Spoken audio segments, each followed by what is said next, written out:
Creating great blog content takes a lot of work, and that's why it's especially painful when nobody's reading or engaging with your blog content.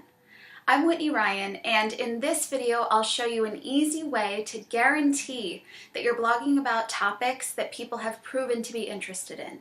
This makes it a whole lot more likely that people are going to want to read and engage with your blog posts, and no, it doesn't involve sending a dreaded survey to your list. Customer research is so important when it comes to your blog.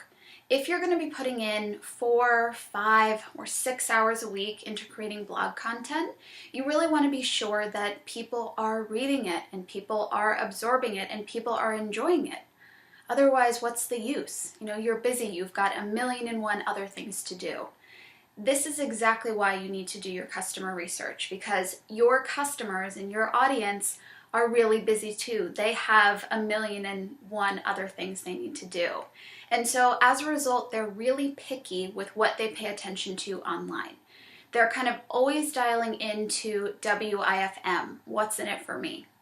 And so because they're so busy, they're on the internet and they're just looking for the articles that are going to be beneficial to them, that are going to help them to do something or provide meaning in some way.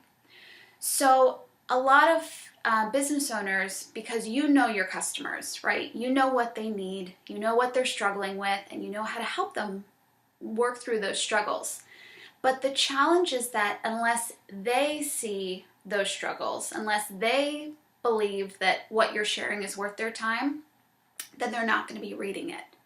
As a content creator, it is a much better option to give them something that they're looking for than try to convince them that what you're offering is what they need. So I know that's a little confusing. Let me give you an example to explain that a little bit better. So imagine you're a parent and your 10-year-old daughter lives on mac and cheese and chicken nuggets. She's really picky. It's always a battle to get her to eat healthy things, but it's gotten to the point where you realize you need to put your foot down. You need to start insisting on these healthy foods.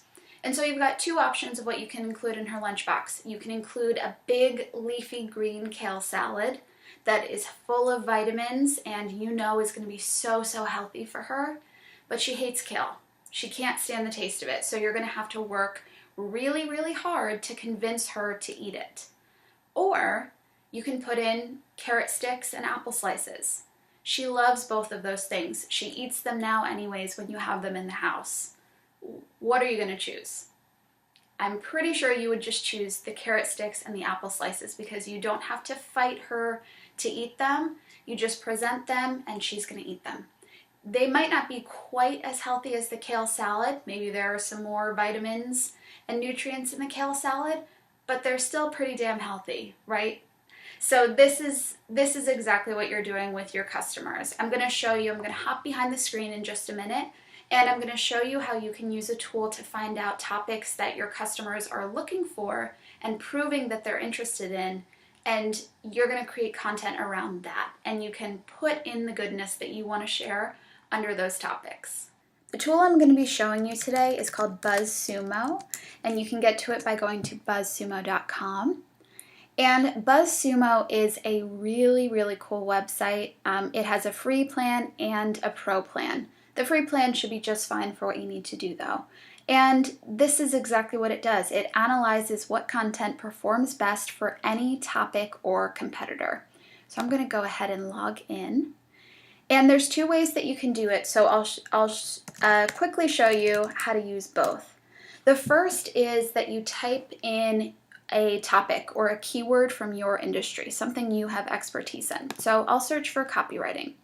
You'll see here on the left that it filters results by date. So right now I'm filtering these results by the most shared posts in the past year, but you could also do the past 6 months or the past month. So I have in the past year, this is going to rank all the blog posts that have to do with copywriting based on the total number of shares. And why this is so important is that if someone is sharing something on social media, it's most likely because they liked it, they found it valuable, and they thought other people would find it valuable.